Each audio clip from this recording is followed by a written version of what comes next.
नमस्कार दोस्तों, आशा करती हूँ आप सभी स्वस्थ होंगे, मस्त होंगे। आप सभी के ऊपर माँ भगवती की कृपा सदैव बनी रहे। दोस्तों, आज हम बात करेंगे घर में माँ भगवती, माँ महाकाली की प्राण प्रतिष्ठा करने की सरल सी विधि के बारे में। यदि आप भी अपने घर में माँ की मूर्ति स्थापित करना चाहते हैं, चाहे वो माँ दुर्गा का स्वरूप हो या फिर माँ महाकाली का स्वरूप हो, तो ये वीडियो आपके लिए भी महत्वपूर्ण रहने वाली है। इस वीडियो में आसानी से आप घर पर खुद ही घर में माँ की प्राण प्रतिष्ठा किस प्रकार कर सकते हैं, सारी विधि आपको सरलता से बताई जाएगी। प्राण प्रतिष्ठा करना बहुत ही आम बात हो गई है आजकल। हर कोई अपने घर में माँ की प्रतिमा स्थापित करके उनकी पूरे भक्ति भाव से पूजा कर रहा है। लेकिन दोस्तों, एक सही विधि का होना बहुत आवश्यक है। यदि आप किसी वस्तु में प्राण डालना चाह रहे हैं, उसे जीवित करना चाह रहे हैं, तो सही विधि से यदि वो किया जाए तो अति उत्तम होता है। उससे हमें उत्तम फलों की प्राप्ति होती है। दोस्तों, आप सभी को बता दूं कि जब तक देव मूर्तियां दुकानों में होती हैं, तब तक वो सिर्फ एक वस्तु होती है जिनमें प्राण नहीं होते। लेकिन जब हम उन्हें पूरे भक्ति भाव से, प्रेम भाव से, श्रद्धा से अपने घर ले आते हैं, विधि पूर्वक उनकी स्थापना करते हैं, तो वो मूर्तियां जागृत हो जाती हैं, उनमें भाव आ जाता है, वो सजीव हो जाती हैं। अर्थात यूं कहें कि वो हमारे ही परिवार का एक सदस्य बनकर हमारे ऊपर अपनी कृपा दृष्टि बरसाते हैं। इसलिए एक सही विधि का होना बहुत ही आवश्यक है। प्राण प्रतिष्ठा करने से मूर्तियां जागृत होती हैं, सजीव हो जाती हैं, ये तो आप सभी लोग जानते हैं। लेकिन वो प्राण प्रतिष्ठा करनी कैसे है? दोस्तों, जब भी आप मूर्ति खरीदने जाएं, तो अपने साथ एक लाल रंग का वस्त्र ले जाएं। उस मूर्ति को खरीदने के तुरंत बाद ही लाल रंग के वस्त्र में लपेट दें और माँ से विनती करें, हे माँ, मैं आपसे मन ही मन विनती कर रहा हूँ कि आज से आप मेरे घर की सदस्य हैं। आप मेरे साथ मेरे घर चलें, मेरे घर में अपना स्थान ग्रहण करें और मुझे अपने आशीर्वाद का भागी बनाएं। मुझ पर सदैव अपनी कृपा दृष्टि बरसाए रखें। इसी के साथ साथ दोस्तों, जब आप मूर्ति खरीद के घर ले आते हैं, तो आपको अगले दिन स्नान करके, स्वच्छ वस्त्र धारण करके माँ को पहले स्नान करवाना है। स्नान के लिए आपको 5 अलग अलग वस्तुएं चाहिए, जैसे कि कच्चा दूध, दही, घी, शहद, शक्कर। आप चाहें तो इन पांचों वस्तुओं का एक साथ मिश्रण बनाकर भी माँ को स्नान करवा सकते हैं, या फिर बारी बारी से एक एक वस्तु से माँ को स्नान करवा सकते हैं। जल में थोड़ा गंगा जल जरूर मिला लें। उसके बाद माँ को पहले शुद्ध जल से स्नान करवाएं, फिर कच्चे दूध से स्नान करवाएं, पुनः शुद्ध जल से स्नान करवाएं, फिर शहद से स्नान करवाएं, फिर जल से स्नान करवाएं। बारी बारी से आपको पांचों वस्तुएं, दूध, दही, घी, शहद, शक्कर, सभी से माँ का स्नान करवाना है। अंत में जो हमारा कलावा होता है, उसको, कलावे को मूर्ति में लपेटना है।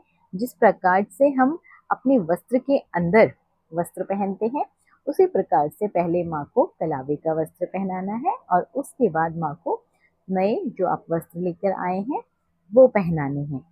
जब आप स्नान करवा लें, माँ को उनके आसन पर विराजमान कर दें और हाथ में अक्षत लेकर, चावल के साबुत दानों को अक्षत कहा जाता है, कुछ अक्षत अपने हाथ में ले लें और थोड़ा जल ले लें। फिर आपको संकल्प करना है। संकल्प में आपको कहना है कि हे माँ, अब आप मेरे परिवार की सदस्य हो गई हैं। मैं आपकी स्थापना कर रहा हूँ। मुझे आप पर पूर्ण विश्वास है। पूरे भक्ति भाव से मैं आपकी सेवा करना चाहता हूँ। आप सदैव हमारे ऊपर अपनी कृपा दृष्टि बनाए रख। मूर्ति स्थापना और संकल्प के बाद दोस्तों, आपको अपने मंदिर में ही कलश की स्थापना करनी है। कलश आप पीतल का ले सकते हैं, तांबे का ले सकते हैं, कांसे का ले सकते हैं, या जो भी कलश आपके पास आसानी से उपलब्ध हो वो कलश आप ले लीजिए। उसमें थोड़ा गंगा जल मिलाइए, फिर शुद्ध जल डालिए। ध्यान रखें कि आपको जल में गंगा जल नहीं डालना है, गंगा जल में जल डालना है, ताकि वो पूर्ण रूप से गंगा जल बन जाए। इसी के साथ साथ आपको आम के 5 पत्ते लेने हैं। आप अशोक के पत्ते भी ले सकते हैं। कलश में इनको रखना है और उसके ऊपर एक पानी वाला जटा वाला नारियल रखना है। उस नारियल को आप लाल चंदे से लपेट के, कलावा भी आप उस पर लपेट सकते हैं।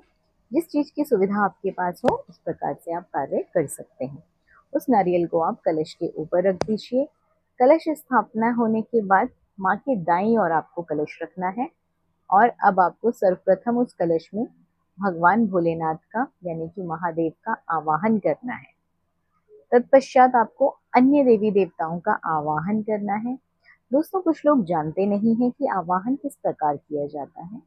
तो जिस समय आप सब सर्वप्रथम भोलेनाथ का आवाहन करेंगे तो आपको कहना है, हे भोलेनाथ, हे महादेव, मैं आपका आवाहन करता हूँ या आवाहन करती हूँ। आप इस कलश में आए, कलश में विराजमान हो और जो भी ये प्रक्रिया हो रही है माँ की प्राण प्रतिष्ठा की, इसमें अपना योगदान दें।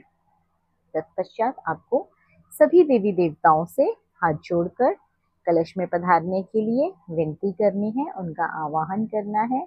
उन्हें भी यही कहना है कि इस प्रक्रिया में आप अपना योगदान दें। भगवान शिव के संग सभी देवी देवताओं का कलश में आवाहन करने के बाद आपको माँ की मूर्ति के समक्ष एक अखंड ज्योति प्रज्वलित करनी है, जो अखंड दीपक आपका 24 घंटे तक जलेगा। इसी के साथ साथ आपको कुछ मिट्टी के दिए प्रज्वलित करने हैं। 5, 7, 11, 21 की संख्या में आप इन दियों को प्रज्वलित कर सकते हैं। अपने सामर्थ्य के अनुसार कार्य करें। सरसों के तेल में भी दीपक प्रज्वलित कर सकते हैं और देसी घी में भी दीपक प्रज्वलित कर सकते हैं। दोस्तों, जो आपका अखंड दीपक होगा उसे आप अपने मंदिर में रखें और जो आपने बाकी दीपक प्रज्वलित किए हैं उन्हें आप नीचे की तरफ भी रख सकते हैं। जिनके घर में मंदिर छोटा होता है, मंदिर में ज्यादा दिए लगाने की जगह नहीं होती, तो वो बाहर की तरफ भी दीपक प्रज्वलित करके पूजा कर सकते हैं। ध्यान रखें कि आपको मंत्रों का उच्चारण भी करना है। मंत्र बहुत ही सरल रहने वाले हैं। जिस समय आप दीपक प्रज्वलित कर रही हैं आपको मंत्र उच्चारण करना है, ओम जयंती मंगलकाली भद्रकाली कपालिनी दुर्गा क्षमा शिवा धात्री स्वाहा सुधा नमस्तुते। इस मंत्र का आपको उच्चारण करते रहना है। तत्पश्चात दोस्तों, एक रुद्राक्ष की माला ले लें। 108 की संख्या में इस मंत्र का उच्चारण आपका जरूर होना चाहिए। उसके बाद आपको माँ को नैवेद्य अर्पित करना है, भोग लगाना है। तो भोग में पूरी, हलवा, काले चने, खीर, माँ को ये अति प्रिय है, इसका भोग लगा दें। माँ को पुष्प समर्पित कर दें, माँ को तिलक कर दें। ये सब पूजा की प्रक्रिया है। उसके साथ आपको अंत में जब आप भोग लगाएंगे तो मीठे पान का भोग लगाना है। मीठा पान माता को अति प्रिय है। मीठे पान में आपको 2 लौंग, 2 इलायची और 2 बताशे आप रख सकते हैं। इसके अलावा अन्य किसी चीज का आपको भोग लगाने की आवश्यकता नहीं है। मूर्ति स्थापना का जो बहुत जरूरी अंग होता है, या यूं कहें बहुत जरूरी प्रक्रिया होती है, जिसके बिना कोई भी मूर्ति स्थापना अधूरी मानी जाती है, वो है होम यानी कि हवन। हवन के बिना कोई भी पूजा पाठ, कोई भी अनुष्ठान पूरा नहीं माना जाता। तो आपको लघु हवन ही चाहे आप करें, पर एक हवन जरूर करना है। 11, 21, 51 की संख्या में आपको आहुति देनी होती है, तो आप लघु हवन कर सकते हैं। 11 की आहुति में भी आप लघु हवन कर सकते हैं। बड़ा हवन करने की आवश्यकता नहीं है। हवन में आपको काले तिल और घी की आहुति डालनी है, अन्य किसी की आवश्यकता आपको नहीं है।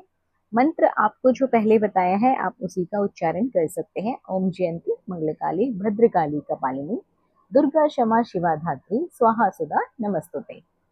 इसका आपको मंत्रोच्चारण करते हुए, स्वाहा बोलते हुए आहुति देनी है। इस प्रकार से आपके घर में माँ की प्राण प्रतिष्ठा हो जाएगी।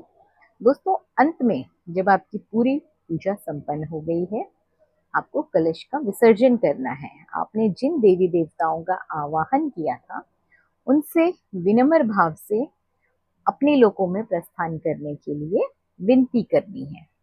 तो दोस्तों, जल विनती करते समय आपको पहले क्षमा याचना भी अवश्य कर लें। क्षमा याचना किस प्रकार करनी है कि मुझसे जाने अनजाने में जो भी भूल चूक हुई हो, मैं उसके लिए क्षमा चाहता हूँ। संस्कृत का श्लोक है, वो मैं पढ़ रही हूँ, आप चाहें तो लिख सकते हैं उस श्लोक को।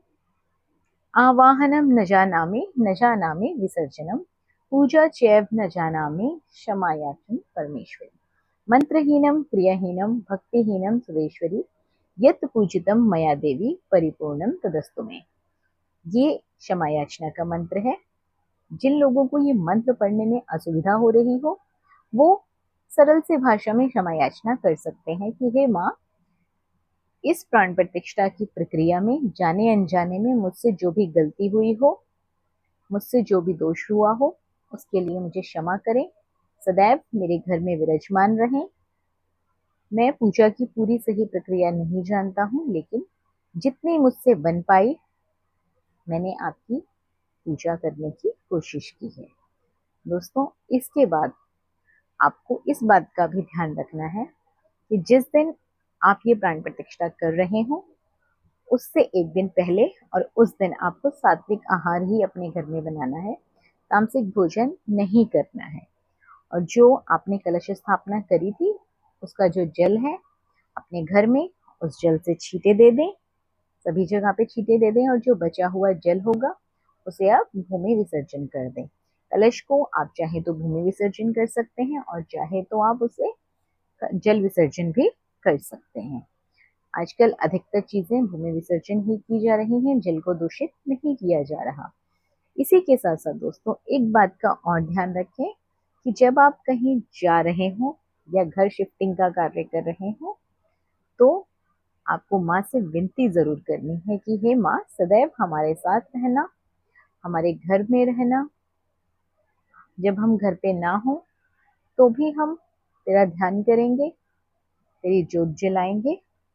दोस्तों एक चीज का और आपको खास ध्यान रखना है, जिस घर में प्राण प्रतिष्ठा वाली मूर्ति होती है उस घर में ज्योत सुबह और शाम जलानी आवश्यक होती है।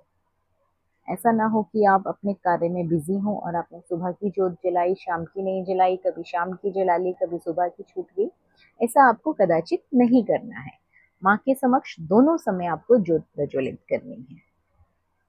आशा करती हूँ ये सभी जानकारी आप लोगों के लिए उपयोगी साबित होगी।